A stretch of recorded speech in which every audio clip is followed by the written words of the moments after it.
Hi Fred. We're going to start discussing little topics that you and I just previously talked about, which is about the growth of the human experience in all different variables. As you said, when we were talking about how people make decisions and how they grow from those decisions and how they actually understand all the different variables. I'd like you to kind of speak to that as much as you can with a multivariable understanding, because our audience definitely comes from all different places and shapes and sizes and backgrounds. So try to just really lay it out as common sense as you can, please. Okay. Well, I think, growing and becoming the most we can become in our journey, this life that we're all walking. Everybody's walking, going through this journey of life. And we have to, in order to be physically stimulated and intellectually stimulated, we have to be open to new information. And fortunately today we're living in an age where, because of computers and what has happened in the last 10 or 15 years, and knowledge now, because of technology, is really exponential. People are able to go to the computer and pull up just about any subject and can, to educate themselves to a degree, whether it's emotional or psychological. It's about exercise, it's about academics, about mathematics, it's about food. And there's such a tremendous amount of information out there that's growing so rapidly because knowledge is exponential now. I mean, it's growing, it's doubling faster and faster. The more knowledge we achieve, the more technology we have, the faster we grow. And the potential now is awesome. I believe that we're on the verge of probably the greatest jump in information and technology, and able to grow and to improve our awareness in general.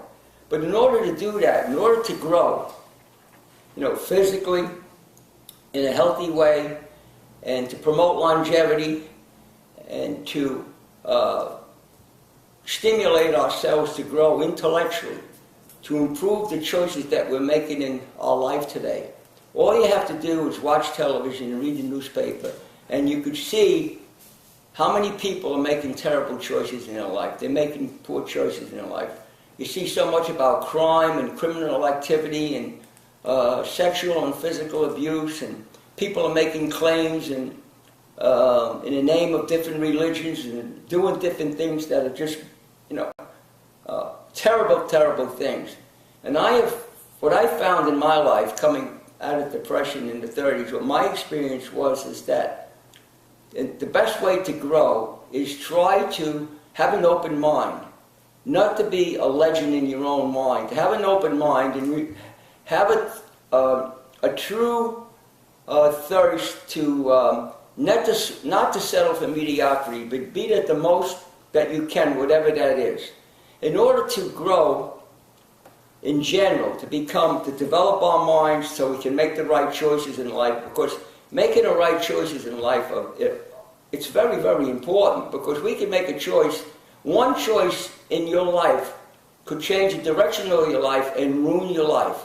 It could take you down a path that your life will be, instead of being a constructive type of life where you'll be able to meet all challenges and to a very, very advanced age, and to grow, educate yourself, be able to make the right choice when you're exposed to information. In the field of nutrition, people are going on a computer, and it's such a dilemma today for people. A lot of people that come to see me, they're so confused they really don't know what to believe. They don't know whether they should be eating raw foods or not. There's people that are saying it's dangerous. There are other people that are saying it's the best way to go.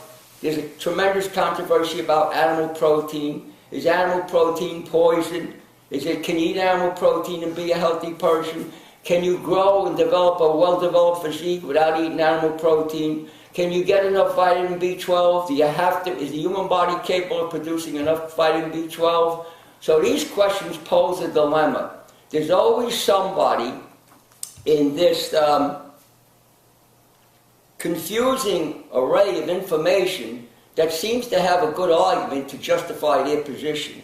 The same thing intellectually.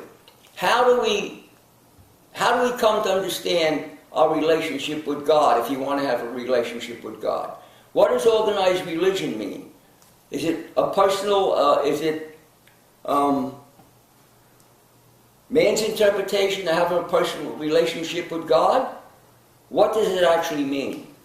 Can we learn to find out the right choices for us in life, what we want to be, what we want to do, what we want to teach our children, what we want to teach our grandchildren? Are we making the right choices? How can we substantiate if we are making the right choices? Well, I believe that there is a clear path that we could follow based on what your goals are.